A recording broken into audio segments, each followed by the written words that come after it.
Mwongozo wa kujifunza Biblia, Aprili 16, siku ya Jumanne. Mada inasema kulindwa na neno. Linganisha Yohana 17:15 hadi 17 na Matendo 20:32.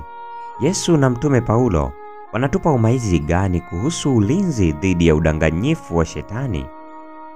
Biblia ni ufunuo usiokosea wa mapenzi ya Mungu. Inaonesha mpango wa mbingu kwa ajili ya wokovu wa wanadamu. Kwa kuwa kila andiko lenye pumzi ya Mungu lafaa kwa mafundisho na kwa kuwaonya watu makosa yao na kwa kuwaongoza na kwa kuwaadibisha katika haki. Timotheo wa pili sura ya 3:16, yaani kila andiko limevuviwa na Mungu, si baadhi ya sehemu au sehemu fulani zaidi ya zingine. Biblia nzima lazima ikubaliwe kama neno la Mungu. Vinginevyo, mlango uko wazi kwa udanganyifu. Biblia inafunua waziwazi upendo wa Mungu sio kifani kwa kuzingatia pambano kuu. Pia inafichua ghiriba za Shetani na kufichua udanganyifu wake. Ibilisi analichukia neno la Mungu na amefanya kila liwezekanalo katika karne zote ili kuharibu ushawishi wake. Hata hivyo, tungejua nini kuhusu mpango wa wokovu bila Biblia? Je, tungeelewa kiasi gani kuhusu kuzaliwa, maisha, mafundisho na huduma ya Yesu? Bila maandiko, hivi kweli tungeanza hata kufahamu kina cha kafara ya Kristo, utukufu wa ufufuo wake, uweza wa maombezi yake na utukufu wa kurudi kwake? Kweli hizi zote muhimu zimefunuliwa, kufundishwa na kusisitizwa katika neno la Mungu, na ni Biblia peke yake inayopaswa kuwa kiwango cha msingi na cha mwisho cha kuelewa ukweli wote mtakatifu. Kwa hiyo ni lazima tupambane dhidi ya majaribio yoyote na yote ya kudhoofisha mamlaka au uvuvio wake.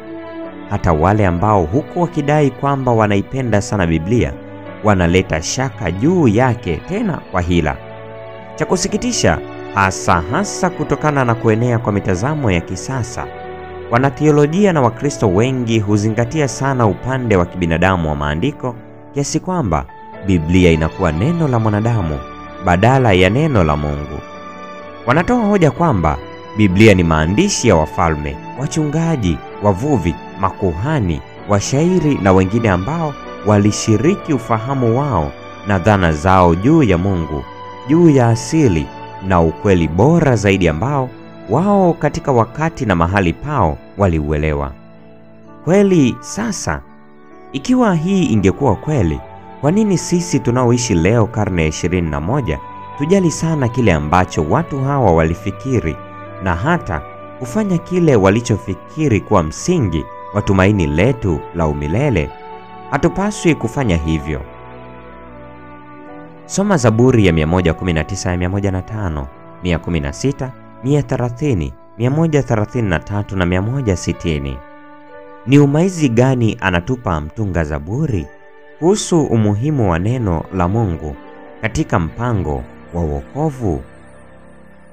Na hiyo ndiyo tamati ya tafakari ya somo hili la mwongozo wa kujifunza Biblia siku ya leo. Kulindwa na neno la Mungu. Neema ya Bwana wetu idumu kuwa nawe sasa na hata milele. Amina.